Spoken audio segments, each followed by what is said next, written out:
स्वागत है दोस्तों एक बार फिर से आप सबका अपने यूट्यूब चैनल अपने एग्ज़ाम पर।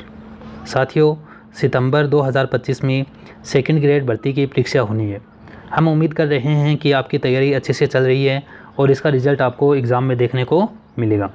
साथियों, सेकंड ग्रेड का जो पहला प्रश्न पत्र है, जीएस का पेपर है, उसके लिए हम आपके लिए लेकर आए हैं मॉडल पेपर नंबर 2। इससे पहले हमने मॉडल पेपर नंबर 1 इस चैनल पर करवा दिया है। अगर आपने अभी तक वो मॉडल पेपर सॉल्व नहीं किया है तो उसे ज़रूर सॉल्व करें और अपनी तैयारी को मजबूत करें। साथियों, इसी तरह के कम से कम 10 मॉडल पेपर हम इस चैनल पर आपको करवाएंगे। तो अगर आप सेकंड ग्रेड भर्ती परीक्षा की तैयारी कर रहे हैं तो इस चैनल को ज़रूर सब्सक्राइब करें। इस वीडियो को जमकर अपने दोस्तों के साथ शेयर करें। दोस्तों, जो 2022 की भर्ती हुई थी उस भर्ती में मेरे 83 क्वेश्चन सही थे। पहले प्रश्न पत्र में 83 क्वेश्चन सही थे। अगर मैं कर सकता हूं तो आप भी इतने क्वेश्चन सही कर सकते हो। अगर आप अच्छे से तैयारी करो, अपने सिलेबस को अच्छे से कवर करो, बार बार उसको पढ़ो और मॉडल पेपर है, टेस्ट सीरीज़ वगैरह ज्वाइन करो, तो आप भी लगभग 80+ क्वेश्चन है वो आसानी से सही कर सकते हो। इसके लिए आपको ज़रूरी है, आपको पढ़ना होगा, आपकी जो पढ़ाई की रणनीति है वो अच्छी हो। उम्मीद है आप सबको ये मॉडल पेपर पसंद आएगा। इसे अपने दोस्तों के साथ शेयर करें और कमेंट करके बताइए कि इन 100 क्वेश्चंस में से कितने क्वेश्चन आपके सही हुए हैं। पहला क्वेश्चन, सही कुट पहचाने। राज्य लोक सेवा आयोग का अध्यक्ष पदावधि के बाद संघ लोक सेवा आयोग का अध्यक्ष बन सकता है। राज्य लोक सेवा आयोग का पूर्व अध्यक्ष संघ लोक सेवा आयोग का सदस्य नहीं बन सकता। केवल ए और बी दोनों। इस क्वेश्चन का सही आंसर क्या होगा? इसका सही आंसर आ जाएगा दोस्तों ऑप्शन सी, केवल ए। राज्य लोक सेवा आयोग का अध्यक्ष है वो संघ लोक सेवा आयोग का अध्यक्ष बन सकता है। ये बात एकदम सही है। राज्य लोक सेवा आयोग का पूर्व अध्यक्ष संघ लोक सेवा आयोग का सदस्य नहीं बन सकता, ये बात गलत है, वो सदस्य बन सकता है। तो ऑप्शन सी है, केवल एक है वो इस क्वेश्चन का सही आंसर होगा। अगला सवाल है, भारत के दूसरे मुख्य निर्वाचन आयुक्त कौन थे? Sukumar Sen, KVK Sundaram, SP Sen, T Swaminathan. Bharat के दूसरे मुख्य निर्वाचन आयुक्त कौन थे? ये थे दोस्तों KVK सुंदरम। भारत के प्रथम मुख्य निर्वाचन आयुक्त का नाम तो सब जानते हैं, जिनका नाम है सुकुमार सेन। जो द्वितीय मुख्य निर्वाचन आयुक्त थे उनका नाम है दोस्तों KVK सुंदरम। ये भारत के दूसरे मुख्य निर्वाचन आयुक्त थे। सवाल नंबर 3 है, निर्वाचन तंत्र के रूप में आनुपातिक प्रतिनिधित्व पद्धति से सुनिश्चित होता है। बहुसंख्यक शासन, सरकार की स्थिति, सामान्य राजनीतिक चिंतन, अल्पसंख्यक प्रतिनिधित्व। आनुपातिक प्रतिनिधित्व पद्धति से क्या सुनिश्चित होता है? ये होता है दोस्तों अल्पसंख्यक प्रतिनिधित्व। ऑप्शन डी है वो इस क्वेश्चन का सही उत्तर होगा। सवाल नंबर 4 है, भारत का प्रधानमंत्री निम्नलिखित में से किस प्रक्रिया द्वारा बनाया जाता है? ऑप्शन है निर्वाचन, मनोनयन, नियुक्त, चयन। भारत का प्रधानमंत्री है उसका जो पद है वो किस तरह से भरा जाता है? ये भरा जाता है दोस्तों नियुक्ति द्वारा। किसके द्वारा? नियुक्ति द्वारा। भारत के संविधान के अनुच्छेद 75(1) में ये बात साफ लिखी है कि भारत के प्रधानमंत्री की नियुक्ति राष्ट्रपति द्वारा की जाएगी। भारत के प्रधानमंत्री की नियुक्ति कौन करता है? राष्ट्रपति करता है। ये जो बात है ये संविधान के अनुच्छेद 75(1) में लिखी गई है। अगला सवाल, जिला प्रमुख अपना त्यागपत्र देता है। जिला प्रमुख अपना त्यागपत्र किसे देता है? प्रधान, BDO, कलेक्टर, संभागीय आयुक्त। जिला प्रमुख अपना त्यागपत्र किसे देगा? प्रधान को नहीं देगा, BDO को नहीं देगा, क्योंकि ये इनके नीचे के स्तर के हैं।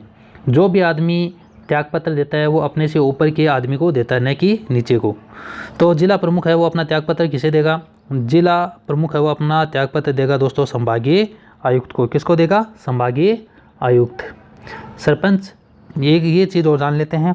पंच सरपंच है वो अपना त्यागपत्र किसे देंगे? वो देंगे दोस्तों BDO को। ये भी आप याद रखें, जो पंच है या फिर सरपंच है ये अपना त्यागपत्र किसे देंगे? ये अपना त्यागपत्र देंगे दोस्तों BDO को। उप प्रधान है, उप प्रधान वो अपना त्यागपत्र किसे देगा? वो देगा प्रधान को। जिला प्रमुख जो है वो संभागीय आयुक्त को अपना त्यागपत्र देगा और जिला परिषद के जो सदस्य हैं वो अपना त्यागपत्र है वो जिला प्रमुख को देंगे। ये सारी चीज़ें आप याद रखें, इस तरह के सवाल एग्ज़ाम में पूछे जाते हैं। अगला सवाल है, मंत्रिपरिषद में शामिल होता है। मंत्रिपरिषद में कौन कौन शामिल होते हैं?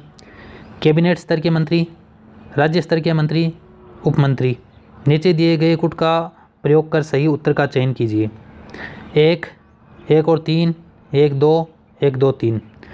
मंत्रिपरिषद में कौन शामिल होता है? इस क्वेश्चन का सही आंसर आएगा दोस्तों ऑप्शन डी, 1, 2, 3। मंत्रिपरिषद में 3 तरह के मंत्री होते हैं। कैबिनेट स्तर के मंत्री, जो फर्स्ट कैटेगरी सबसे अहम जो मंत्री होते हैं वो कैबिनेट के स्तर के मंत्री होते हैं।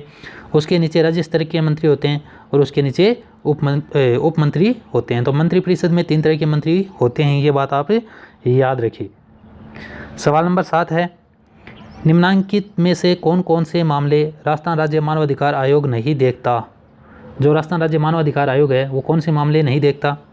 हिरासत में हुई मौत, बलात्कार, मानवीय उत्पीड़न को रोकना, व्यवस्थागत नज़रबंदी, मानसिक अस्पतालों की गुणवत्ता सुधार, उपयुक्त में से कोई नहीं। इस क्वेश्चन का सही आंसर क्या होगा? इसका जो सही आंसर है दोस्तों वो होगा उपयुक्त में से कोई नहीं। ऑप्शन डी है वो इस क्वेश्चन का सही आंसर आएगा। ये सारे के सारे मामले हैं ये राजस्थान राज्य मानव अधिकार आयोग देखता है।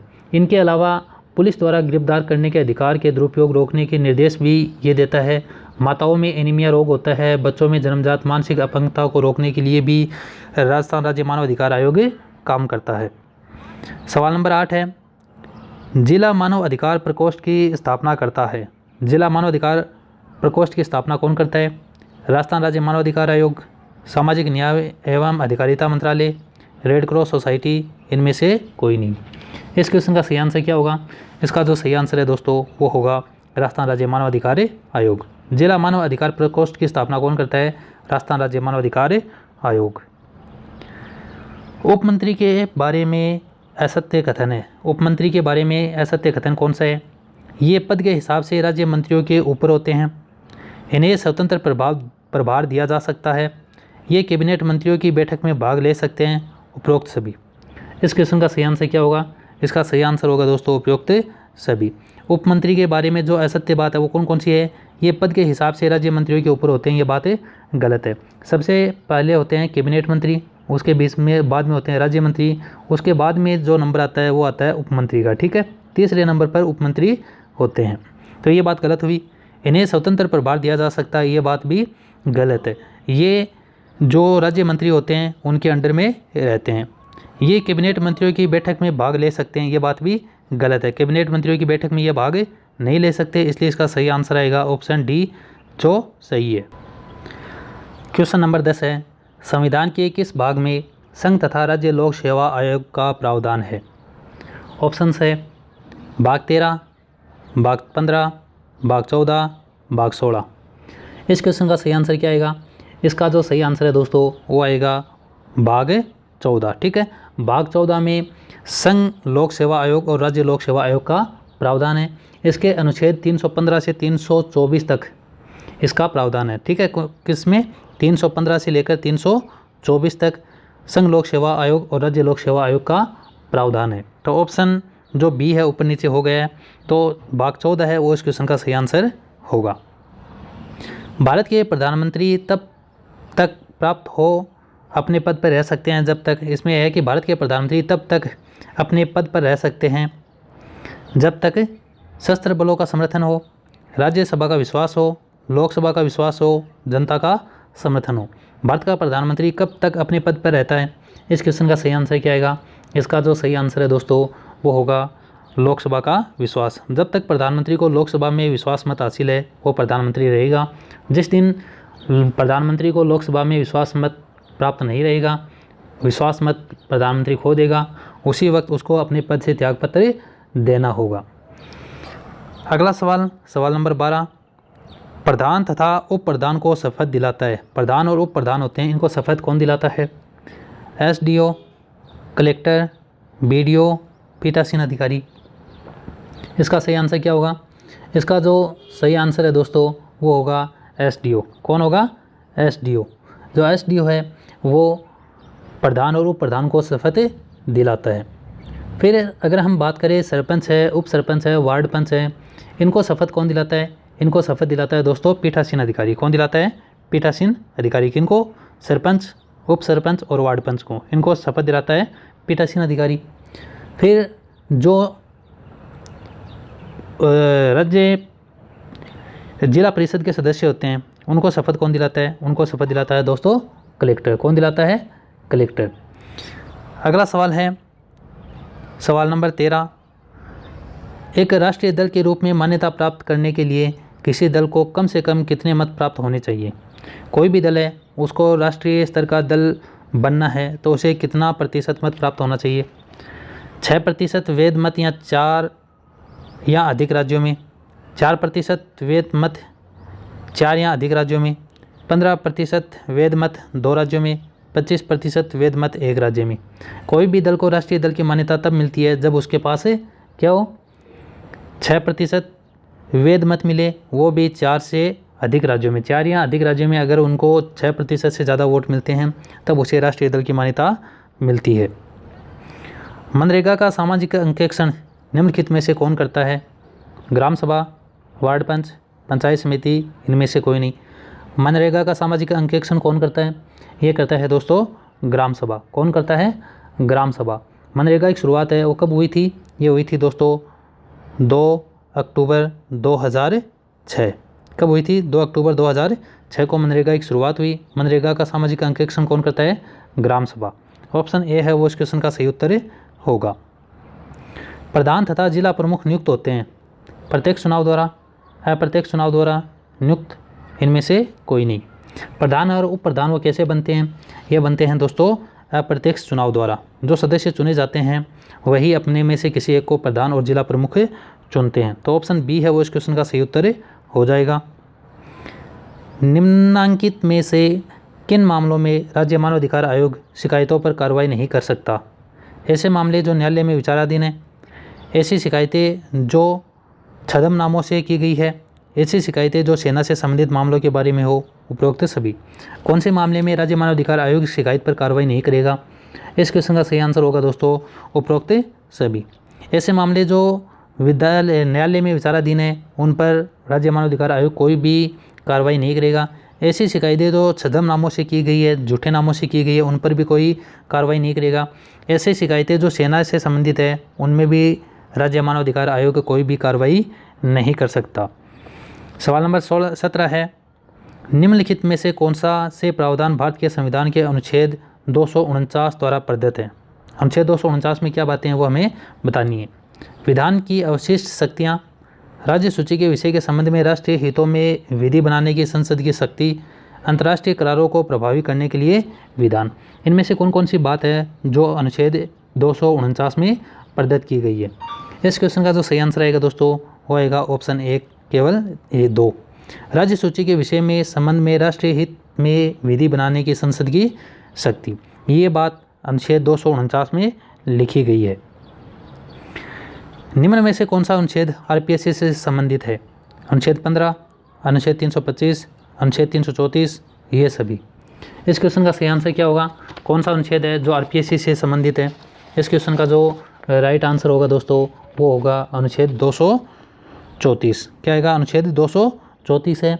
ये अनुच्छेद 234 है, ये आरपीएससी से संबंधित है। फिर है भारत का पहला स्किल सेल वेलनेस हब कहाँ स्थापित किया जा रहा है? जयपुर, जोधपुर, बीकानेर, उदयपुर।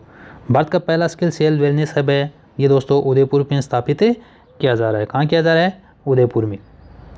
अगला सवाल है राज्यपाल के संदर्भ में निम्नलिखित में से कौन सा कथन सही नहीं है? राज्यपाल की विवेकाधीन शक्ति की चर्चा संविधान में कहीं नहीं की गई है। विवेकाधीन शक्ति के संबंध में राज्यपाल का निर्णय अंतिम होता है। राज्यपाल की विवेकाधीन शक्ति के संबंध में निर्णय को किसी न्यायालय में प्रसंगत नहीं किया जा सकता। राज्यपाल राज्य का संवैधानिक प्रमुख होने के साथ साथ राष्ट्रपति का प्रतिनिधि भी होता है। इनमें से कौन सी बात है जो सही नहीं है? इस क्वेश्चन का जो सही आंसर है दोस्तों वो आएगा ऑप्शन 1। राज्यपाल की विवेकाधीन शक्ति की चर्चा संविधान में कहीं नहीं की गई है, ये बात गलत है, सही नहीं है। संविधान के अनुच्छेद 163(2) में, किसमें? 163(2) में राज्यपाल की विवेकाधीन शक्ति है उनके संबंध में चर्चा की गई है। ठीक है, तो ये ऑप्शन है वो सही हो जाएगा। निम्नलिखित में से असंगत जोड़ा है, जो असंगत है वो हमें बताना। एक तरफ सभ्यता है, खोज करता है और समय है। हमें बताना है कि इनमें से कौन सा असंगत है। कालीबंगा अमलानंद घोष 1952, आहड़ अक्षय कीर्ति व्यास 1961, गणेश्वर विजय कुमार 1967, बेराट दयाराम सानी 1936-37, यहाँ पर 37 है, ठीक है, 1936-1937। तो इनमें से कौन सा असंगत है? इस क्वेश्चन का जो सही आंसर आएगा दोस्तों वो आएगा आहड़ अक्षय कीर्ति व्यास 1961। आर्य सभ्यता की खोज है वो अक्षय कीर्ति व्यास ने 1953 में की थी। कब की थी? 1953 में, ना कि 1961 में। तो ऑप्शन बी है वो इस क्वेश्चन का सही आंसर हो जाएगा। निम्नलिखित में से असत्य कथन है। कालीबंगा से लोहे के साक्ष्य प्राप्त नहीं हुए हैं। आहड़ सभ्यता में लोहे के उपकरण मिले हैं। कालीबंगा से दक्षिण पश्चिम दिशा में जुते हुए खेतों के प्रमाण मिले हैं। लेपिस लाजुली आहड़ के उत्खनन से प्राप्त सामग्री है। जो असत्य कथन है वो हमें बताना है। इस क्वेश्चन का जो सही आंसर आएगा दोस्तों वो आएगा कालीबंगा के दक्षिण पश्चिम दिशा से जुते हुए खेतों के साक्ष्य प्रमाण मिले हैं। ये बात क्या है? ये गलत है। क्यों है? कालीबंगा पुरातात्विक स्थल से दक्षिण पूर्वी दिशा में जुते हुए खेतों के साक्ष्य मिले हैं। किस दिशा से? दक्षिण पश्चिम से नहीं बल्कि दक्षिण पूर्व से ये साक्ष्य मिले हैं। क्वेश्चन नंबर 23 है, मेवाड़ राज्य की राजधानियाँ व उनको स्थापित करने वाले राजाओं के संदर्भ में असंगत युग में जो गलत है वो हमें बताना है। नागदा को अपनी राजधानी बप्पा रावल ने बनाया। चित्तौड़ को अपनी राजधानी उदय सिंह ने बनाया। चावंड को अपनी राजधानी महाराणा प्रताप ने बनाया। आहड़ को अपनी राजधानी अल्लट ने बनाया। इनमें से कौन सा जोड़ा है वो असंगत है? इस क्वेश्चन का सही आंसर क्या होगा? इसका जो सही आंसर है दोस्तों वो आएगा चित्तौड़ को राजधानी उदय सिंह ने बनाई। ये बात गलत है। गलत क्यों है? क्योंकि चित्तौड़ को अपनी राजधानी है वो जयद्रथ सिंह ने बनाया था। किसने बनाया था? जयद्रथ सिंह ने, ना कि उदय सिंह ने। इस क्वेश्चन का सही आंसर आ जाएगा ऑप्शन बी। महाराणा उदय सिंह ने उदयपुर और गोगुंदा को अपनी राजधानी बनाया। उदय सिंह ने किसको अपनी राजधानी बनाया? उदयपुर और गोगुंदा को। सवाल नंबर 24 है, निम्नलिखित में से असत्य कथन है। जो असत्य कथन है वो हमें बताना है। भूताला के युद्ध में जयद्रथ सिंह के सेनापति बालक व मदन थे। इस युद्ध में अलाउद्दीन खिलजी की हार हुई। पद्मावत ग्रंथ की रचना शेरशाह सूरी के काल में हुई। सिंगोली युद्ध में राणा हमीर ने मोहम्मद बिन तुगलक को पराजित कर दिया था। कुंभा की पुस्तक रसिक प्रिया में हमीर को वीर राजा कहा गया है। ठीक है, वीर राजा कहा गया है। इनमें से जो असत्य कथन है वो हमें बताना है। इनमें से कौन सा कथन है वो असत्य है? इसका सही आंसर आएगा दोस्तों भूताला के युद्ध में जयद्रथ सिंह के सेनापति बालक व मदन थे। इस युद्ध में अलाउद्दीन खिलजी की हार हुई। ये बात गलत है, क्योंकि जो भूताला का युद्ध है वो 1227 में, कब? 1227 में जयद्रथ सिंह और इल्तुतमिश के बीच में लड़ा गया था। किसके बीच में? इल्तुतमिश के बीच में, जिसमें इल्तुतमिश की हार हुई थी। पद्मावत ग्रंथ की रचना शेरशाह सूरी के काल में हुई। ये बात सही है। सिंगोली के युद्ध में राणा हमीर ने मोहम्मद बिन तुगलक को हराया। ये बात भी सही है। कुंभा की पुस्तक रसिक प्रिया में हमीर को वीर राजा कहा गया। ये बात भी सही है। तो ऑप्शन ए है वो इस क्वेश्चन का सही आंसर हो जाएगा। निम्नलिखित कथनों पर विचार करें। ये जो कथन दिए गए हैं उनको पढ़कर हमें उत्तर देना है। पहला कथन है, सांगा के राज्यारोहण के समय दिल्ली का सुल्तान इब्राहिम लोदी था। 1517 ईस्वी में खतौली युद्ध में सांगा ने इब्राहिम लोदी को पराजित किया। इनमें से सत्य कथन कौन सा है? इस क्वेश्चन का सही आंसर क्या होगा? इसका जो सही आंसर है दोस्तों वो होगा केवल 2। यानी जो केवल 2 कथन है 1517 में खतौली के युद्ध में सांगा ने इब्राहिम लोदी को पराजित किया। ये बात सही है। जो कथन 1 है वो गलत है। गलत क्यों है? क्योंकि राणा सांगा के राज्यारोहण के समय दिल्ली का सुल्तान इब्राहिम लोदी नहीं था। कौन था?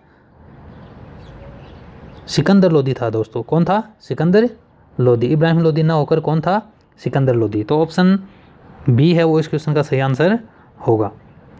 अगला सवाल, सवाल नंबर 26 है, मेवाड़ मुगल संबंधों के संदर्भ में निम्न में से असत्य कथन है। औरंगजेब ने राजसिंह को 5000 जात व 5000 सवारों का मनसब वर्ष 1658 में दिया। मेवाड़ मुगल संधि का वर्णन करने वाली राजसिंह प्रस्तुति के रचयिता रणछोड़ भट्ट तेलंग थे। हाड़ी रानी सहल कमर का बलिदान मेवाड़ महाराणा राजसिंह के काल में हुआ।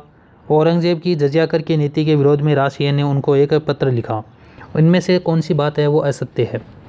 इस क्वेश्चन का सही आंसर क्या होगा? इसका सही आंसर आएगा दोस्तों औरंगजेब ने राजसिंह को 5000 जात व 5000 सवारों का मनसब 1658 में दिया। ये बात गलत है।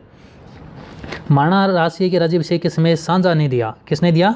शाहजहाँ ने। जो राजसिंह राजा बने थे किसके समय बने थे दोस्तों? शाहजहाँ के समय। ठीक है। उस वक्त औरंगजेब राजा नहीं था, तो इनको जो मनसब है 5,000 सवारी मनसब का है 1658 में किसने दिया? सांझा ने दिया। यहाँ पर औरंगजेब दिया हुआ है, इसलिए ये बात गलत है। ठीक है। जो मेवाड़ प्रशस्ति है उसके रचयिता कौन है? इसके रचयिता है दोस्तों रणछोड़ भट्ट। हाड़ी रानी सहल कंवर का जो बलिदान है ये राजशाही के काल में हुआ, ये बात भी एकदम सही है। औरंगजेब ने जब जजिया कर लगाया था तो इसके विरोध में राजशाही ने उनको एक पत्र लिखा, ये बात भी सही है। तो ऑप्शन ए है वो इस क्वेश्चन का सही उत्तर हो जाएगा। निम्न में से किस गुर्जर प्रतिहार शासक ने आनर्थ, मालवा, किरात, तुरुस्क और वत्स राज्यों पर आक्रमण कर अपना अधिकार जमा लिया?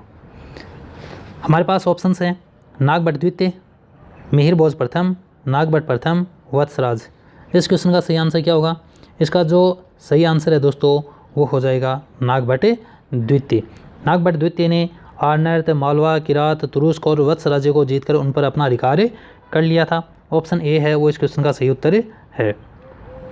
अजमेर के किस चौहान शासक के काल में ख्वाजा मोइनुद्दीन चिश्ती भारत आए? विग्रहराज चतुर्थ, पृथ्वीराज चौहान तृतीय, पृथ्वीराज द्वितीय, अजयराज। किस राजा के राज में मोइनुद्दीन चिश्ती अजमेर आए यानी भारत आए? इस क्वेश्चन का सही आंसर क्या होगा? इसका जो सही आंसर आ जाएगा दोस्तों वो आएगा पृथ्वीराज चौहान तृतीय। पृथ्वीराज चौहान तृतीय अजमेर में चौहान शासन का अंतिम शासक था। ये जो ख्वाजा मोइनुद्दीन चिश्ती है ये भारत आए थे मोहम्मद गौरी के साथ। किसके साथ आए थे दोस्तों? मोहम्मद गौरी के साथ। पृथ्वीराज चौहान ने अजमेर पर 1177 से लेकर 1192 तक शासन किया। 92 में तराइन का द्वितीय युद्ध हुआ जिसमें गौरी की विजय हुई और पृथ्वीराज चौहान को बंदी बना लिया गया।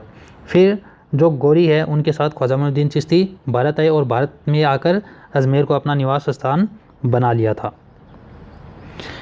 1857 के विद्रोह के संदर्भ में सत्य कथन है, जो सत्य कथन है वो हमें बताना है। बक्सर युद्ध के 100 वर्ष बाद 1857 की क्रांति हुई। ऑप्शन बी है 21 अगस्त 1857 को नीमच छावनी में विद्रोह हुआ। कोटा में अंग्रेजों के विरुद्ध संघर्ष में राजकीय सेना भी शामिल थी। 1857 की क्रांति के प्रमुख साहित्यकारों में बांकीदास शामिल नहीं है। इस क्वेश्चन का सही आंसर क्या होगा? इसका जो सही आंसर है दोस्तों वो होगा ऑप्शन सी। कोटा में अंग्रेजों के विरुद्ध संघर्ष में राजकीय सेना भी शामिल थी, ये बात क्या है? गलत है। ठीक है। ऑप्शन 3 है वो इस क्वेश्चन का सही आंसर हो जाएगा। फिर सवाल नंबर 30 है निम्न में से कौन जयपुर में स्थापित अभिनव भारत समिति के संस्थापकों में शामिल नहीं है? जो अभिनव भारत समिति के संस्थापक उनमें शामिल कौन नहीं है? अर्जुनलाल सेठी, ठाकुर देशराज, ठाकुर गोपाल सिंह, केसी सिंह बारठ। इस क्वेश्चन का सही आंसर क्या होगा? इसका जो सही आंसर है दोस्तों वो आएगा ठाकुर देशराज। जयपुर में अभिनव भारत समिति की स्थापना है वो हुई थी दोस्तों 1907 में। कब हुई थी? 1907 में। ठाकुर देशराज है वो इसके सदस्य नहीं थे। तो ऑप्शन 2 है यानी बी है वो इसका सही उत्तर होगा। प्रजामंडल आंदोलनों के संदर्भ में निम्नलिखित में से असत्य विकल्प है। अलवर व जयपुर प्रजामंडल ने भारत छोड़ो आंदोलन में भाग नहीं लिया। सुराज राज सोरठा की रचयिता उदयराज उज्ज्वल हैं। मिर्ज़ा इस्माइल व हीरालाल शास्त्री के मध्य जेंटलमैन एग्रीमेंट हुआ 1942 ईस्वी में। सिरोही, बीकानेर, जैसलमेर व भरतपुर प्रजामंडल की स्थापना राजस्थान के बाहर हुई। इनमें से कौन सी बात है जो असत्य है? इस सवाल का जो सही आंसर है दोस्तों वो क्या होगा? इसका जो सही आंसर है वो होगा ऑप्शन डी। सिरोही प्रजामंडल की स्थापना 1934 मुंबई में हुई यानी ये बाहर हुई, ये बात सही है। फिर है बीकानेर प्रजामंडल की स्थापना है वो 1936 में कहाँ हुई? कोलकाता में हुई थी। फिर जो जैसलमेर प्रजामंडल है उसकी स्थापना कहाँ हुई? जैसलमेर प्रजामंडल की स्थापना दोस्तों कहाँ हुई? जोधपुर में। कहाँ हुई? जोधपुर में। कब हुई? जोधपुर में जैसलमेर प्रजामंडल की स्थापना 1945 में हुई। भरतपुर प्रजामंडल की स्थापना है वो रेवाड़ी में 1938 में हुई, इसकी रेवाड़ी में हुई। तो ये और बात तो सही है, लेकिन जो जैसलमेर प्रजामंडल है उसकी स्थापना कहाँ हुई है? राजस्थान के जोधपुर में। तो ये ऑप्शन है, ये ऑप्शन गलत हो जाएगा। ऑप्शन डी है वो इस क्वेश्चन का राइट आंसर होगा। निम्नलिखित संगठनों की स्थापना के संदर्भ में असत्य कथन है, जो गलत कथन है वो हमें बताना है। महिला शिक्षा सदन की स्थापना जानकी देवी बजाज ने 1945 ईस्वी में जयपुर में की। बांगड़ सेवा की स्थापना भोगीलाल पांडे ने की थी। सर्व सेवा संघ की स्थापना सिद्धराज ठड्डा ने की। अखिल भारतीय हरिजन संघ की राजस्थान इकाई के अध्यक्ष हरिविलास शारदा थे। इनमें से जो असत्य कथन है वो हमें बताना है। इस क्वेश्चन का जो सही आंसर आएगा दोस्तों वो आएगा ऑप्शन ए। महिला शिक्षा सदन की स्थापना 1945 में हरिभाऊ उपाध्याय ने हटुंडी में की थी। कब की थी? 1945 में किसने की थी? हरिभाऊ उपाध्याय। कहाँ की थी? हटुंडी में। ये बात गलत है, ठीक है। तो ऑप्शन ए है वो इस क्वेश्चन का सही आंसर आएगा। बागड़ सेवा की स्थापना है वो भोंगीलाल पांडे ने की, ये बात सही है। सर्व सेवा संघ की स्थापना सिद्धराज ठड्डा ने की, ये बात भी सही है। अखिल भारतीय हरिजन संघ की राजस्थान इकाई के अध्यक्ष हरविलास शारदा थी, ये बात भी सही है। महिला शिक्षा सदन की स्थापना हटुंडी में हरिभाऊ उपाध्याय ने की थी, ये बातें सही है। ऑप्शन ए है वो इस क्वेश्चन का राइट आंसर हो जाएगा। किसान आंदोलन के संदर्भ में निम्न में से किस आंदोलन की प्रतिक्रिया स्वरूप न्यायमूर्ति बिंदुलाल भट्टाचार्य की अध्यक्षता में किसान अत्याचारों की जांच हेतु आयोग बना? वेरी इंपॉर्टेंट क्वेश्चन है, ये बहुत बार एग्जाम में पूछा गया सवाल है। बेंगू किसान आंदोलन, बिजोलिया किसान आंदोलन, बूंदी किसान आंदोलन, सिक्कर किसान आंदोलन। इस क्वेश्चन का सही आंसर क्या होगा? ये जो सवाल है इस क्वेश्चन का जो सही आंसर है दोस्तों वो होगा ऑप्शन बी, बिजोलिया, ठीक है। अप्रैल 1919 में इस आयोग का गठन किया गया। इस आयोग का गठन कब किया गया? 1919 में। बिंदुलाल भट्टाचार्य की अध्यक्षता में जो आयोग बनाया गया था उसकी स्थापना या उसका गठन है वो कब किया गया था? 1919 में। ऑप्शन बी है वो इस क्वेश्चन का सही उत्तर होगा। जनजातीय आंदोलन से जुड़े निम्न तथ्यों में से असत्य है। जनजातीय आंदोलन से जुड़े तथ्यों में से कौन सा गलत है ये हमें बताना है। मोतीलाल तेजावत को भीलों का मसीहा कहा जाता है। मोतीलाल तेजावत ने एक आंदोलन चलाया। गोविंद गिरी का जन्म 1886 ईस्वी में हुआ। गोविंद गिरी ने 1913 ईस्वी में मानगढ़ को अपनी कर्मस्थली बनाया। इनमें से असत्य कौन सा है? इस क्वेश्चन का जो सही आंसर है दोस्तों वो आएगा ऑप्शन सी, गोविंद गिरी का जन्म 1886 में हुआ। ये बात क्या है? असत्य है, गलत है। गोविंद गिरी का जन्म कब हुआ? 1858 में। कब हुआ था दोस्तों? 1858 में। डूंगरपुर रियासत की जो एक गांव है बांसिया गांव, वहाँ बंजारा परिवार में हुआ था, ठीक है। ऑप्शन सी है वो इस क्वेश्चन का राइट आंसर होगा। राजस्थान के एकीकरण के संदर्भ में निम्न में से असत्य कथन है। जो राजस्थान का एकीकरण हुआ था उसमें असत्य कथन कौन सा है? 18 अप्रैल 1948 के दिन मेवाड़ के विलय पत्र पर हस्ताक्षर करते ही संयुक्त राजस्थान का उद्घाटन हुआ। 15 मई 1949 को मत्स्य संघ का वृहत राजस्थान में विलय कर संयुक्त वृहत राजस्थान का गठन किया गया। 26 जनवरी 1950 को सिरोही की 2 तहसील आबू तथा दिलवाड़ा को बम्बई राज्य में व शेष सिरोही राजस्थान में मिलाया गया। अजमेर मेरवाड़ा 1956 तक गैर श्रेणी के रूप में स्वतंत्र राज्य रहा। इनमें से असत्य कथन कौन सा है ये हमें बताना है। इस क्वेश्चन का सही आंसर क्या होगा? इसका जो सही आंसर है दोस्तों वो आएगा ऑप्शन ए। 18 अप्रैल 1948 के दिन मेवाड़ के विलय पत्र पर हस्ताक्षर करते ही संयुक्त राजस्थान का उद्घाटन हुआ। ये बात क्या है? असत्य है। मेवाड़ के विलय पत्र पर हस्ताक्षर 11 अप्रैल 1948 में हुई, ठीक है। विलय पत्र पर हस्ताक्षर कब किए थे? 11 अप्रैल को। कब किए थे दोस्तों? 11 अप्रैल 1948 को। हाँ, संयुक्त राजस्थान का उद्घाटन 18 अप्रैल को हुआ, लेकिन यहाँ पर बात हो रही है हस्ताक्षर की। तो विलय पत्र पर हस्ताक्षर कब हुए थे? 11 अप्रैल को, और 18 अप्रैल को संयुक्त राजस्थान का उद्घाटन हुआ। तो ऑप्शन ए है वो इस क्वेश्चन का सही आंसर हो जाएगा। राजस्थान स्थापत्य के संदर्भ में निम्नलिखित में से कौन सा कथन है वो असत्य है? जो असत्य कथन है वो हमें बताना है। शीतलेश्वर महादेव का मंदिर का निर्माण 1896 ईस्वी में हुआ। दरा व बारडोली मंदिर राजस्थान के गुप्तकालीन मंदिर है। दक्षिण पश्चिमी राजस्थान जैन धर्म का गढ़ रहा है। सल्तनत काल में राजस्थान में मंदिर निर्माण की हवेली शैली भी प्रचलित थी। इनमें से असत्य कथन कौन सा है? इस क्वेश्चन का सही आंसर आएगा दोस्तों ऑप्शन ए। शीतलेश्वर महादेव मंदिर का निर्माण 1896 ईस्वी में हुआ। ये बात क्या है? गलत है। गलत क्यों है? क्योंकि शीतलेश्वर महादेव का मंदिर राजस्थान का सबसे पुराना ऐसा मंदिर है जिसकी तिथि अंकित है, और ये तिथि क्या है दोस्तों? 689। राजस्थान का ये सबसे प्राचीन मंदिर माना जाता है जिस पर तिथि अंकित है। तो ये जो सवाल है इसका सही आंसर आएगा ऑप्शन ए, ठीक है। फिर जो सवाल नंबर 37 है वो है, निम्न में से कौन सा मंदिर अलंकरण व मंडप के ढांचों में मुगल शैली से अत्यधिक प्रभावित है? कौन सा मंदिर है जो मुगल शैली से ज़्यादा प्रभावित है? घनश्याम जी का मंदिर जोधपुर, जगत शिरोमणि मंदिर आमेर, ए और बी दोनों, जगदीश मंदिर उदयपुर। इस क्वेश्चन का सही आंसर क्या होगा? इसका जो सही आंसर है दोस्तों वो होगा ऑप्शन सी, ठीक है। ए और बी दोनों, घनश्याम जी का मंदिर जोधपुर, जगत शिरोमणि मंदिर आमेर, दोनों पर ही मुगल शैली का अत्यधिक प्रभाव देखने को मिलता है।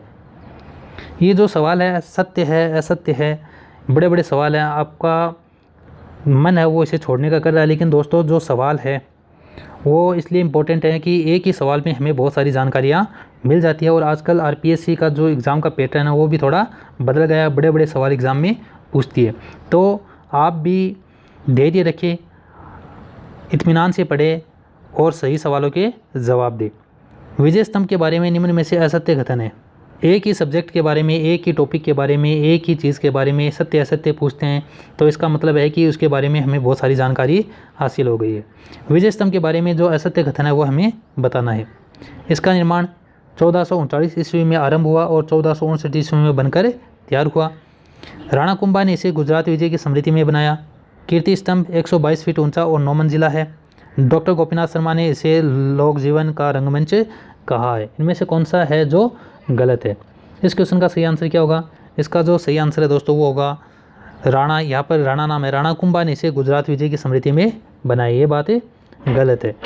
विजय स्तंभ जो शिलालेखों में कीर्ति स्तंभ के रूप में प्रसिद्ध है, राणा कुंभा ने मालवा के सुल्तान महमूद खिलजी को पराजित करने के विजय की स्मृति में बनाया।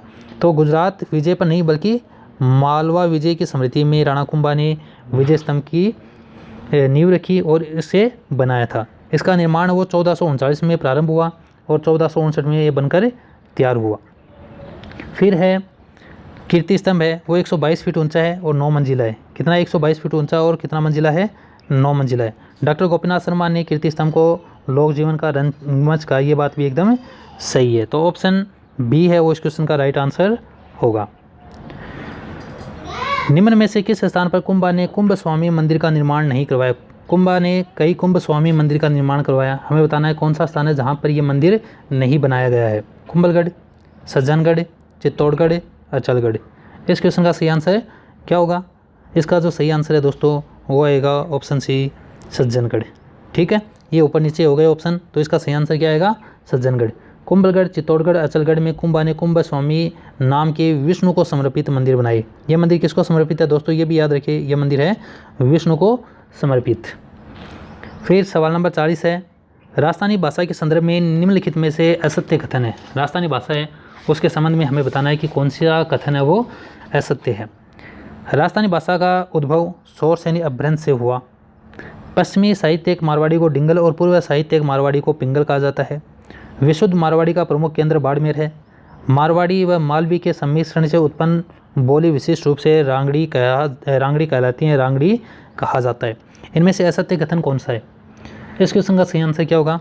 इसका सही आंसर आएगा दोस्तों ऑप्शन सी, विशुद्ध मारवाड़ी का प्रमुख केंद्र बाड़मेर है। ये बात गलत है। क्यों गलत है?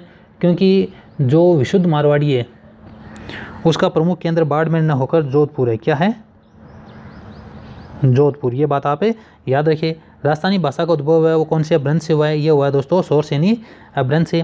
जो राजस्थानी साहित्य है उसके जो पश्चिमी हिस्सा है, पश्चिमी राजस्थान की जो मारवाड़ी है उसको हम कहेंगे डिंगल, और पूर्वी राजस्थान की जो साहित्यिक मारवाड़ी है उसको हम कहेंगे पिंगल। ये दोनों बात सही है। मारवाड़ी और मालवी के मिश्रण से जो बोली बनी वो थी दोस्तों रांगड़ी। ये बात भी सही है। ऑप्शन सी है वो इस क्वेश्चन का सही उत्तर होगा। सवाल नंबर 41 है, निम्नलिखित साहित्य ग्रंथों में से असुमेलित है। भरतेश्वर, बाहुबली घोर, वज्रसेन सूरी। भरतेश्वर, बाहुबली रास, उद्योतन सूरी। धूर्त्याखान, हरिभद्र सूरी। पंचग्रंथी व्याकरण, बुद्धिसागर सूरी। इनमें से बताना है कि असुमेलित कौन सा है।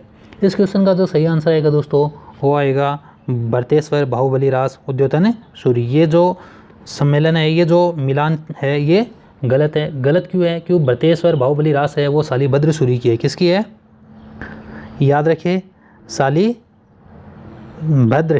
शालिभद्र सूरी की ये रचना है, ना कि उद्योतन सूरी की। भरतेश्वर बाहुबली घोर है वो शालिभद्र सूरी की है, उद्योतन सूरी की नहीं है। तो ऑप्शन बी है वो इस क्वेश्चन का राइट आंसर होगा। निम्नलिखित में से किस शास्त्रीय नृत्य का उद्गम राजस्थान से माना जाता है? कथकली, कथक, भरतनाट्यम, मोहिनीअट्टम। इस क्वेश्चन का सही आंसर क्या होगा? इसका जो सही आंसर है दोस्तों वो आएगा कथक। क्या आएगा? कथक। कथक की उत्पत्ति है वो राजस्थान से मानी जाती है। कथक का जो अर्थ है वो होता है दोस्तों कथा कहने वाला। तो ऑप्शन सी है वो इस क्वेश्चन का सही आंसर आएगा। ऊपर नीचे होगा बी सी, तो कथक है वो इस क्वेश्चन का सही आंसर होगा। अगला सवाल है, राजस्थान की उपासक लोक देवियों के संदर्भ में निम्न में से सत्य कथन है, जो सत्य कथन है वो हमें बताना है। एक शासक दुल्हे राय ने केला देवी माता का मंदिर बनवाया। जीण माता का उल्लेख भागवत पुराणों के 9वें स्कंद में आता है। करणी माता मंदिर का सभा मंडप संगमरमर के 24 स्तंभों पर आधारित है। पांचाल समाज जमवाई माता की कुलदेवी के रूप में उपासना करते हैं। इस क्वेश्चन का सही आंसर क्या होगा? इसमें से जो सत्य कथन है वो कौन सा है? इसका जो सत्य कथन है दोस्तों वो है जीण माता का उल्लेख भागवत पुराणों के 9वें स्कंद में आता है। ये बात सही है, तो ऑप्शन बी है वो इस क्वेश्चन का सही आंसर होगा। केला देवी के मेले में युवक युवतियाँ लांगुरिया नृत्य करते हैं, ये बात आप याद रखना, लांगुरिया नृत्य यहाँ होता है। फिर जो अगला सवाल है वो है रामसनेही संप्रदाय के बारे में निम्न में से असत्य कथन है। रामसनेही संप्रदाय के बारे में कौन सा कथन है वो असत्य है? रामसनेही संप्रदाय में राम की उपासना पर बल दिया जाता है। रामचरण जी सगुण भक्ति में विश्वास करते थे। इन्हें मोक्ष प्राप्ति के लिए गुरु को अत्यधिक महत्व दिया। इस संप्रदाय ने मूर्ति पूजा व बाह्य आडंबरों का विरोध किया। अगर हम इस सवाल को पढ़ेंगे तो इसमें से जो सही उत्तर है दोस्तों वो हमें पता चल जाएगा, या तो बी होगा या डी होगा। क्यों? क्योंकि यहाँ पर बात दे रखी है सगुण की। सगुण का मतलब है जो मूर्ति पूजा में विश्वास रखता है। यहाँ पर लिखा हुआ है कि वो मूर्ति पूजा में विश्वास नहीं करते थे, तो उत्तर तो इन दो में से आना है। अब आगे आएगा कौन सा ये हम देख लेते हैं। तो इसका सही उत्तर आएगा दोस्तों रामचरण जी सगुण भक्ति में विश्वास करते थे, ये बातें गलत है। वो एक निर्गुण भक्ति के उपासक थे। उन्होंने मूर्ति पूजा बाह्य आडंबरों का विरोध किया था। तो ऑप्शन बी है वो इस क्वेश्चन का सही आंसर हो जाएगा। राजस्थान की वेशभूषा और आभूषणों के संदर्भ में असत्य है। मीनाकारी गहने जयपुर में विशेष रूप से बनाए जाते हैं। चंपकली गर्दन का एक आभूषण है। दामनी एक प्रकार की अंगरखी है। थुरसी एक गर्दन का आभूषण है। इस क्वेश्चन का सही आंसर क्या होगा? इसका जो सही आंसर है दोस्तों वो होगा दामनी एक प्रकार की अंगरखी है। ये बात क्या है? ये बात एक गलत है। क्यों? क्योंकि दामनी है वो स्त्रियों की ओढ़नी होती है। क्या होती है? ओढ़नी, जिसे स्त्रियां वो सिर पर ओढ़ती है। तो दामनी एक अंगरखी नहीं है, दामनी होती है ओढ़नी का नाम। सवाल नंबर 46 है राजस्थान में किसे 2025 में धन्वंतरी पुरस्कार से सम्मानित किया गया? ताराचंद शर्मा, मोहनलाल शर्मा, रामलाल व्यास, सुरेश गुप्ता। धन्वंतरी पुरस्कार 2025 किसे मिला है? ये मिला दोस्तों ताराचंद शर्मा को। किसको मिला है? ताराचंद शर्मा को। प्रदेश का पहला निःशुल्क टेलीमेडिसिन और आत्मविश्वास केंद्र कहाँ खोला गया है? इस क्वेश्चन का सही आंसर क्या होगा? इस क्वेश्चन का जो सही आंसर है दोस्तों वो क्या होगा? जोधपुर, अलवर, अजमेर, उदयपुर। प्रदेश का पहला निःशुल्क टेलीमेडिसिन और आत्मविश्वास केंद्र कहाँ खोला गया है? ये खोला गया है दोस्तों अलवर में। कहाँ खोला गया है? अलवर में। ठीक है, ऑप्शन बी है वो इस क्वेश्चन का राइट आंसर हो जाएगा। ढंड तालाब स्थित है। ढंड तालाब वो कहाँ है? उदयपुर, भरतपुर, कोटा, अलवर। इस क्वेश्चन का जो सही आंसर आएगा दोस्तों वो आएगा ऑप्शन ए उदयपुर। ढंड तालाब है वो उदयपुर में है। फिर सवाल नंबर 49 है अभिनव शर्मा का संबंध किस जिले से है? अभिनव शर्मा है उनका संबंध है वो किस जिले से है दोस्तों? हमारे पास जो ऑप्शंस हैं वो है अलवर, जयपुर, भरतपुर, कोटा। अभिनव शर्मा का संबंध है वो किससे है? ये है दोस्तों जयपुर से। किससे है? जयपुर से। अभिनव बिंद्रा है वो एक बैडमिंटन खिलाड़ी हैं, बैडमिंटन के खिलाड़ी है, और इनका संबंध किससे है? जयपुर से है। सवाल नंबर 50 है आरोग्य मेला 2025 का आयोजन कब और कहाँ किया गया? 1 से 4 मार्च जोधपुर, 1 से 4 मार्च जयपुर, 5 से 8 मार्च उदयपुर, 10 से 13 मार्च कोटा। आरोग्य मेला 2025 का आयोजन कहाँ हुआ? यह हुआ है दोस्तों 1 से 4 मार्च से जयपुर में। कहाँ हुआ है? जयपुर में। तो ऑप्शन बी है वो इस क्वेश्चन का सही आंसर हो जाएगा। क्वेश्चन नंबर 51 है दोस्तों सतूर के पहाड़ खिनिया का घाटा किस जिले में स्थित है? ऑप्शंस अपने पास है कोटा, बूंदी, बारा, झालावाड़। सतूर के पहाड़ और खिनिया की घाट किस ज़िले में है? इस क्वेश्चन का जो सही आंसर आएगा दोस्तों वो आएगा बूंदी। सतूर के पहाड़ और खिनिया का घाटा है ये बूंदी ज़िले में है। तो ऑप्शन बी है वो इस क्वेश्चन का राइट आंसर होगा।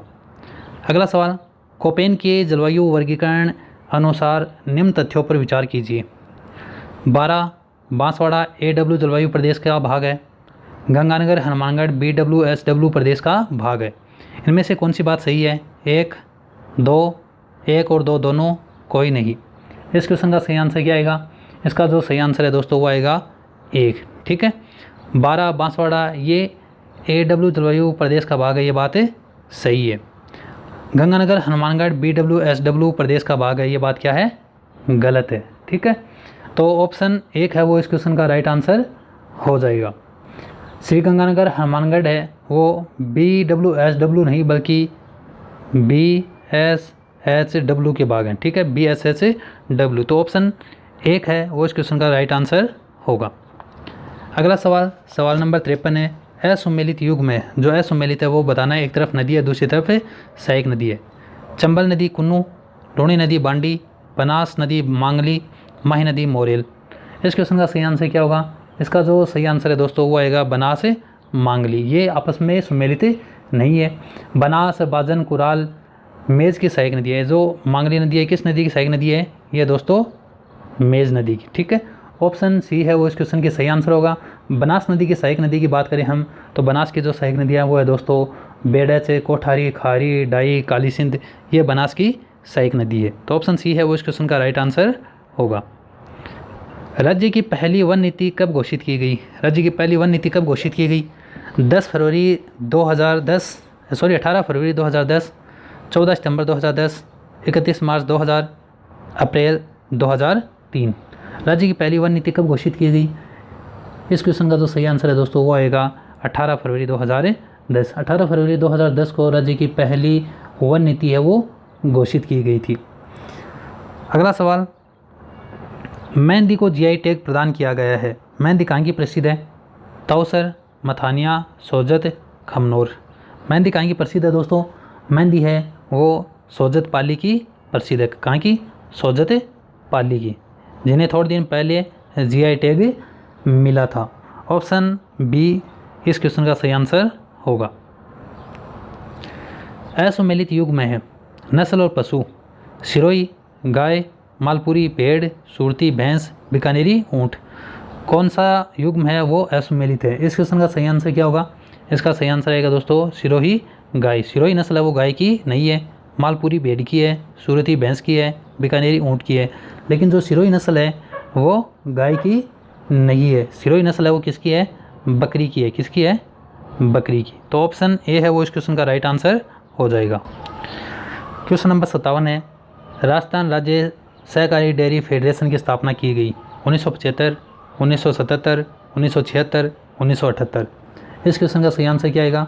इसका जो सही आंसर है दोस्तों वो आएगा 1977। राजस्थान राज्य सहकारी डेयरी फेडरेशन की स्थापना 1977 में की गई थी। न्यूनतम शिशु लिंगानुपात व सर्वाधिक शिशु लिंगानुपात वाले जिलों का सही क्रम है। गंगानगर बांसवाड़ा, झुंझुनू बांसवाड़ा, पाली बांसवाड़ा, जालौर बांसवाड़ा। इस क्वेश्चन का सही आंसर क्या आएगा? इसका जो सही आंसर है दोस्तों वो आएगा झुंझुनू बांसवाड़ा। न्यूनतम शिशु लिंगानुपात झुंझुनू में है, सर्वाधिक शिशु लिंगानुपात बांसवाड़ा में है। अगला सवाल है, भील जनजाति के संदर्भ में निम्नलिखित कथनों पर विचार करो। हमसिडो गीत केवल भील स्त्रियों द्वारा गाया जाता है। इतिहासकार टोलमी ने भीलों को वनपुत्र कहा है। सत्य कथन है। इनमें से सत्य कथन कौन सा है वो हमें बताना है। 1, 2, 1 और 2 दोनों, कोई नहीं। इस क्वेश्चन का सही आंसर क्या आएगा दोस्तों? इस क्वेश्चन का जो सही आंसर है वो आएगा कोई नहीं। इनमें जो सत्य कथन है वो कोई भी नहीं है। हमसिडो गीत है वो भील स्त्रियों द्वारा गाया जाता है, ये बात सही है गलत है? ये बात है दोस्तों गलत है, क्योंकि ये एक युगल गीत है जिसमें स्त्री और पुरुष दोनों भाग लेते हैं। इतिहासकार टोलमी ने भीलों को वनपुत्र कहा है, ये बात भी क्या है? गलत है। इतिहासकार टोलमी ने भीलों को फिलाइट, तीरंदाज कहा है, ठीक है। टोलमी ने इनको क्या कहा है? तीरंदाज। इनको वनपुत्र है वो टोलमी ने नहीं, कर्नल जेम्स टोड ने कहा था। तो ऑप्शन डी है वो इस क्वेश्चन का राइट आंसर होगा। राज्य की प्रमुख ग्लास कंपनी के संदर्भ में असुमेलित युग में ग्लास कंपनी और स्थान, the hitech precision glass works Dholpur, Semcor glass industries Kota, Saint Gobain company Bhiwadi, सभी युग में सम्मिलित है। इस क्वेश्चन का सही आंसर क्या आ जाएगा? इसका सही आंसर है दोस्तों वो आएगा सेंट गोबेन कंपनी भीलवाड़ा। ये क्या है? ये असुमेलित है। ऑप्शन सी है वो इस क्वेश्चन का सही आंसर होगा। अगला सवाल, ऑस्ट्रेलिया महाद्वीप के संदर्भ में असत्य कथन है। यह विश्व का सबसे कम जनसंख्या वाला महाद्वीप है। इसे सुनहरी ऊन का देश कहा जाता है। इस महाद्वीप की सर्वोच्च चोटी माउंट एल्ब्रुस है। मकर रेखा इसके मध्य से गुजरती है। इनमें से असत्य कथन है कौन सा है? इस क्वेश्चन का जो सही आंसर है दोस्तों वो आएगा ऑप्शन सी, इस महाद्वीप की सर्वोच्च चोटी माउंट एल्ब्रुस है। ये बात गलत है। क्यों गलत है? क्योंकि यहाँ की जो सबसे ऊंची चोटी है उसका नाम है कोस्की यूज़को। क्या है दोस्तों? कोस्की यूज़को। माउंट एल्ब्रुस है वो अंटार्कटिका महाद्वीप की सबसे ऊंची चोटी है, ना कि ऑस्ट्रेलिया की। पिग्मी व बुशमैन जनजाति किस महाद्वीप में निवास करते हैं? Australia, Europe, Asia, Africa. Pygmy और बुशमैन जनजाति किस महाद्वीप की है? ये है दोस्तों अफ्रीका महाद्वीप की। किस महाद्वीप की है? अफ्रीका महाद्वीप की। निम्न कथनों पर विचार करें। टार्टर जलसंधि विश्व की सबसे चौड़ी जलसंधि है। डेविस जलसंधि विश्व की सबसे बड़ी जलसंधि है। सत्य कथन, इनमें से सत्य कौन सा है? 1, 2, 1 और 2 दोनों कोई नहीं। इस क्वेश्चन का सही आंसर क्या होगा? इसका जो सही आंसर है दोस्तों वो होगा 2। डेविस जलसंधि विश्व की सबसे बड़ी जलसंधि, ये बात सही है। टार्टर जलसंधि विश्व की सबसे चौड़ी जलसंधि है, ये बात गलत है। ठीक है, फिर जो अगला सवाल है वो है एजियन सागर, नॉर्वेजियन सागर किस महासागर के सीमांत सागर है? प्रशांत महासागर, हिंद महासागर, अटलांटिक महासागर, आर्कटिक महासागर। इसका जो सही आंसर आएगा दोस्तों वो आएगा अटलांटिक महासागर। एजियन सागर और नॉर्वेजियन सागर है, ये अटलांटिक सागर के पास के सागर है। पछुआ पवनों के संदर्भ में विचार करें। ये निम्न वायुदाब कटिबंध से उच्च वायुदाब कटिबंध की ओर चलती हैं। उत्तरी गोलार्ध में उत्तर पश्चिम से दक्षिण पूर्व की ओर व दक्षिण गोलार्ध में दक्षिण पश्चिम से उत्तर पूर्व की ओर चलती है। असत्य कथन है, यहाँ पर क्या बताना है हमें? असत्य है। 1 और 2, 2, 1 कोई नहीं। इस क्वेश्चन का सही आंसर क्या होगा? इसका सही आंसर आएगा दोनों दोस्तों 1 और 2 दोनों ही बात क्या है? असत्य है। ये निम्न वायुदाब से उच्च कटिबंध से उच्च वायुदाब कटिबंध की ओर चलती है, बात क्या है? गलत है। क्यों गलत है? क्योंकि जो हवाई है वो उच्च वायुदाब से निम्न वायुदाब की तरफ चलती है और ये भी आपस में एकदम अपोजिट है, ये बात भी गलत है। फिर जो सवाल है 66, आईफा अवार्ड्स 2025 का आयोजन कहाँ किया गया? मुंबई, दिल्ली, जयपुर, कोलकाता। आईफा अवार्ड 2025 का आयोजन कहाँ हुआ? ये हुआ था दोस्तों जयपुर में। कहाँ हुआ था? जयपुर में। घास भूमि बायोम के संदर्भ में असम्मिलित युग में, असम्मिलित है वो हमें बताना है। हमारे पास जो ऑप्शंस हैं वो हैं न्यूजीलैंड स्टेपीज, ऑस्ट्रेलिया डाउन्स, दक्षिण अफ्रीका वेल्ड, उत्तरी अमेरिका प्रेरी। इस क्वेश्चन का सही आंसर क्या होगा? इसका जो सही आंसर है दोस्तों वो होगा न्यूजीलैंड स्टेपीज। ये गलत है। स्टेपीज घास के मैदान हैं, ये यूरेशिया में मिलते हैं, एशिया और यूरेशिया। ठीक है, एशिया और यूरोप के मध्य का जो भाग है यूरेशिया, यहाँ पर स्टेपीज मिलते हैं, न कि न्यूजीलैंड में। न्यूजीलैंड में जो मिलते हैं दोस्तों वो जो मैदान है उनको कहते हैं कैंटबरी। क्या कहते हैं? कैंटबरी।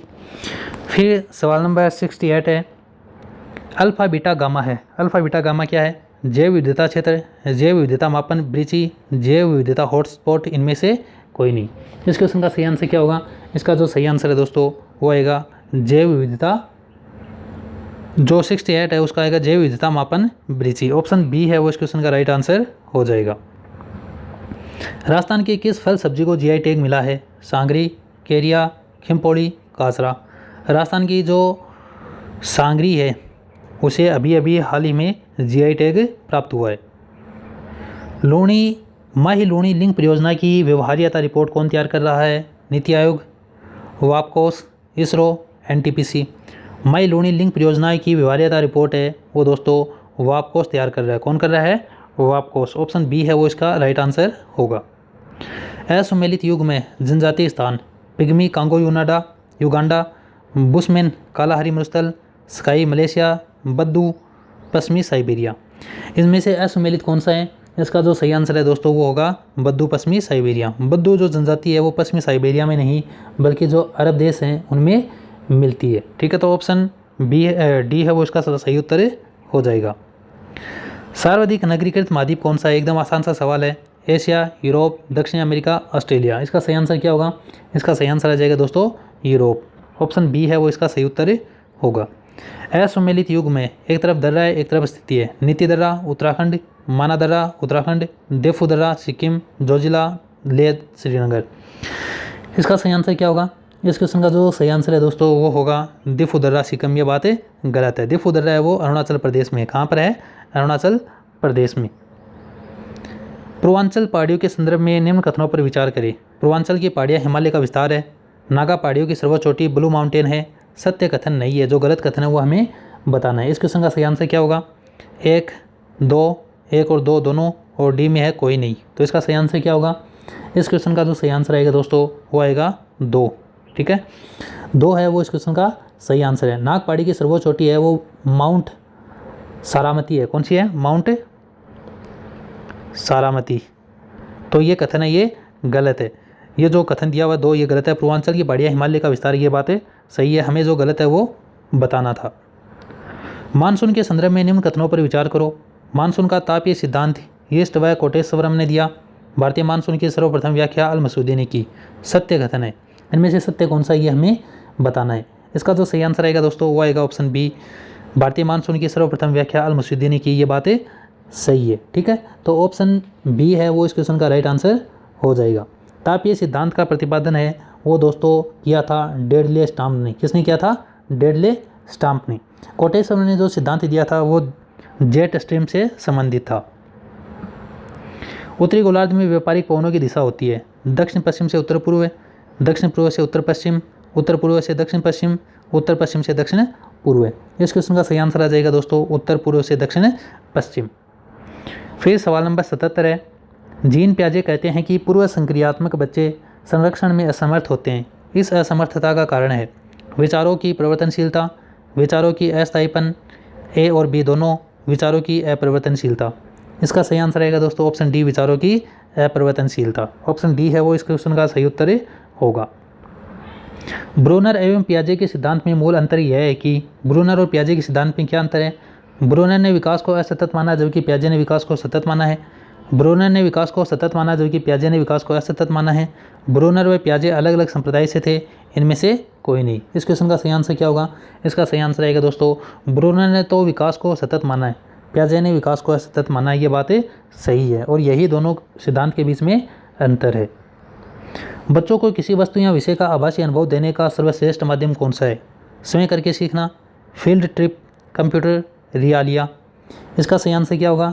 इस क्वेश्चन का जो सही आंसर है दोस्तों वो होगा ऑप्शन सी, कंप्यूटर। ठीक है, ऑप्शन सी है संगणक है वो इस क्वेश्चन का राइट आंसर होगा। क्वेश्चन नंबर 80 है, बच्चों को कोई भी व्यवहार सिखाने का मुख्य आधार प्रक्षेपण है, प्रेक्षण है। यह तर्क किस सिद्धांत का है? कौन से सिद्धांत के अनुसार ये बातें कही गई है?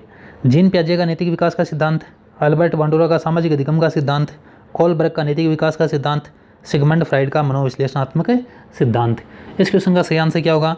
इसका सही आंसर आएगा दोस्तों अल्बर्ट बांडुरा का सामाजिक अधिगम सिद्धांत।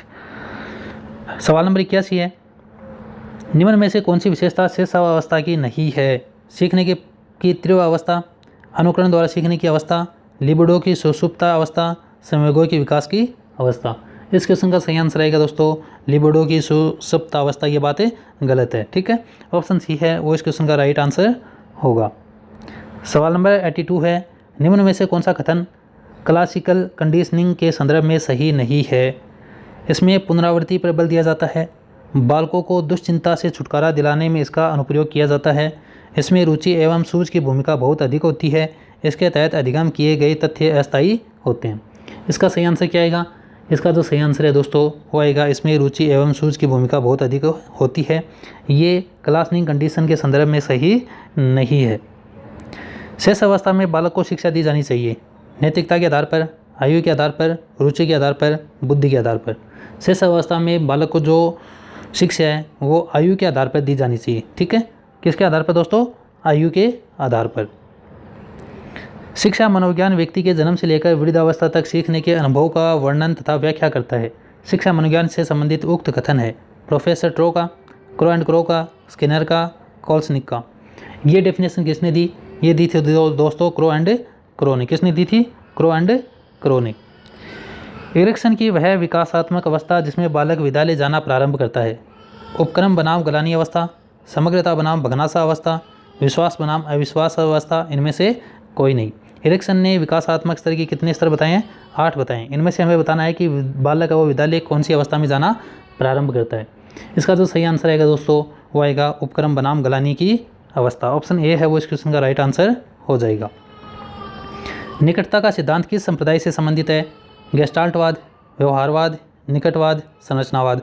उम्मीद है ये सवाल आपको आता होगा, एकदम आसान से। इसका जो सही आंसर है दोस्तों वो होगा गेस्टाल्टवाद। ऑप्शन ए है वो इसका राइट आंसर है। बुद्धि की आधुनिक परिभाषाओं के अनुसार बुद्धि का आधुनिक अर्थ है मस्तिष्क में तर्क करना, नवीन परिस्थितियों के साथ अनिवार्य रूप से समायोजन करना, जीवन की समस्याओं को दूर करना, उन्हें हल करना, जीवन में नए नए अनुभव प्राप्त करना। इसका सही आंसर क्या होगा? इसका सही आंसर आएगा दोस्तों जीवन की समस्याओं को दूर करना और उन्हें हल करना। ऑप्शन सी है वो इसका सही आंसर हो जाएगा। सवाल नंबर 88 है, आधुनिक मनोवैज्ञानिक संवेगात्मक बुद्धि को कौन सा नया तथ्य जोड़ते हैं? आत्म अवगतता, आशावादिता, आत्मसम्मान, आत्मव्यवस्था। जो संवेगात्मक बुद्धि है उनमें नया तथ्य कौन सा जोड़ा गया है? इस क्वेश्चन का सही आंसर आएगा दोस्तों आशावादिता। ऑप्शन बी है वो इसका सही आंसर होगा। अगला सवाल है, संतानहीन औरत का पड़ोस के बच्चों पर प्यार लुटाना किस समायोजन युक्ति को दर्शाता है? प्रतिकरण, प्रक्षेपण, विस्थापन, प्रतिक्रिया, निर्माण। उम्मीद है आप सबको ये क्वेश्चन आता होगा, एकदम आसान सा है। इसका जो आंसर आएगा दोस्तों वो आएगा ऑप्शन सी, विस्थापन। ठीक है, ऑप्शन सी है वो इसका सही उत्तर होगा। कोई व्यक्ति सदैव उदास रहता है तो कोई व्यक्ति सदैव खुश रहता है, यह किस प्रकार की व्यक्तिगत भिन्नताओं को दर्शाता है? रुचि आधारित व्यक्तिगत भिन्नता, मानसिक संबंधित व्यक्तिगत भिन्नता, स्वभाव आधारित व्यक्तिगत भिन्नता, जाति आधारित व्यक्तिगत भिन्नता। कोई खुश रहता है, कोई उदास रहता है, कैसी भिन्नता है? यह है दोस्तों स्वभाव आधारित व्यक्तिगत भिन्नता। हर आदमी का स्वभाव है वो अलग अलग होता है। किसने बुद्धि को एक सार्वजनिक योग्यता माना है? अल्फ्रेड बिने, स्टर्नबर्ग, वेस्लर, बकिंगम। इसका सही आंसर आ जाएगा दोस्तों वेस्लर। वेस्लर ने बुद्धि को एक सामाजिक योग्यता माना है, तो ऑप्शन सी है वो इसका सही उत्तर होगा। गुड एनफ द्वारा निर्मित ड्रॉ ए मैन टेस्ट व्यक्तित्व के किस पक्ष को मापता है? कला पक्ष, विविध पक्ष, संप्रत्यात्मक पक्ष, संज्ञानात्मक पक्ष। इसका सही आंसर क्या होगा? इसका जो सही आंसर है दोस्तों वो होगा संप्रत्यात्मक पक्ष। गुड एनफ ने जो ड्रॉ ए मैन टेस्ट दिया था वो व्यक्तित्व के संप्रत्यात्मक पक्ष को मापता है। अगला सवाल, सवाल नंबर 93 है, बोर्टल संस्था किन बालकों के लिए उपयोगी है? सृजनात्मक बालकों के लिए, बाल अपराधी बालकों के लिए, प्रतिभाशाली बालकों के लिए, उपयुक्त सभी के लिए। जो बोर्टल संस्था है वो किस तरह के बालकों के लिए उपयोगी है? इसका जो उपयोग है वो दोस्तों बाल अपराधी बालकों के लिए होता है। किसके लिए होता है? बाल अपराधी बालकों के लिए। तनाव होता है वस्तुनिष्ठ, सबके लिए समान, आत्मनिष्ठ, ए और सी दोनों। तनाव क्या होता है? तनाव होता है दोस्तों आत्मनिष्ठ। कैसा होता है? आत्मनिष्ठ होता है। अभिप्रेरणा क्या है तथा क्यों है का जवाब है। अभिप्रेरणा की उक्त परिभाषा किसने प्रस्तुत की? अभिप्रेरणा की परिभाषा किसने दी? अभिप्रेरणा क्या है तथा क्यों है का जवाब है। ये परिभाषा किसने दी? CV Good, Crutchfield, McDougall, Sonell. ये परिभाषा किसने दी? ये परिभाषा दी थी दोस्तों क्रेचफील्ड ने। किसने दी थी? क्रेचफील्ड ने। सवाल नंबर 96 है, शिक्षा मनोविज्ञान है। शिक्षा को वैज्ञानिक आदान प्रदान करता है, विभिन्न शिक्षण पद्धतियों को अनिवार्य करता है, शिक्षा के उद्देश्य को वास्तविक जीवन में शिक्षा के माध्यम से कैसे प्राप्त करें यह बतलाता है, शिक्षण विधियों के प्रयोग को अनिवार्य करता है। तो शिक्षा मनोविज्ञान क्या है यह हमें बताना है। इसका सही आंसर आएगा दोस्तों शिक्षा के उद्देश्य को वास्तविक जीवन में शिक्षा के माध्यम से कैसे प्राप्त करें यह बतलाता है। तो ऑप्शन सी है वो इसका सही उत्तर होगा। यूनेस्को के संदर्भ में असत्य कथन है। मई 2022 में कोट डी आइवर पश्चिमी अफ्रीका में संयुक्त राष्ट्र मरुस्थलीकरण रोकथाम अभिसरण के कॉन्फ्रेंस ऑफ पार्टीज़ के 15वें सत्र का आयोजन हुआ। UNCCD का प्रमुख प्रकाशन ग्लोबल लैंड आउटलुक है। ये बड़ा सवाल है, इसे नीचे भी ऑप्शन है। ऑप्शन सी है इसमें। इसकी स्थापना 1996 में की गई थी। पर्यावरण विकास स्थायी भूमि प्रबंधन से जोड़ने वाला एकमात्र कानूनी रूप से बाध्यकारी अंतर्राष्ट्रीय समझौता है। भारत ने UNCCD कन्वेंशन को 1996 में अनुमोदित किया था। इनमें UNCCD के संदर्भ में कौन सा कथन है वो असत्य है, यह हमें बताना है। इसका जो सही आंसर है दोस्तों वो आएगा, इसकी स्थापना 1996 में की गई थी। पर्यावरणीय विकास स्थायी भूमि प्रबंधन से जोड़ने वाला एकमात्र कानूनी रूप से बाध्यकारी अंतर्राष्ट्रीय समझौता है। ये बात क्या है?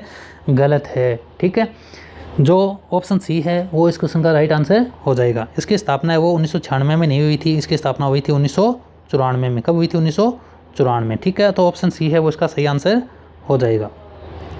अगला सवाल, भारत में सामाजिक सेवाओं से जुड़े निम्न में से कौन सा परियोजना विश्व बैंक द्वारा समर्थित है? कौन सी योजना जो विश्व बैंक द्वारा समर्थित है? राष्ट्रीय जल विज्ञान परियोजना, स्टार्स परियोजना, राष्ट्रीय पोषण मिशन, राष्ट्रीय स्वच्छ गंगा मिशन, राष्ट्रीय बायोफार्मा मिशन, अटल भूजल योजना। कौन सी योजना है जिसे विश्व बैंक के समर्थन से स्टार्ट या शुरू किया गया है? इस क्वेश्चन का सही आंसर क्या होगा? इस क्वेश्चन का जो सही आंसर है दोस्तों वो आएगा ऑप्शन डी 1 2 3 4 5 6। 6 की 6 योजना है, ये विश्व बैंक के द्वारा समर्थित है।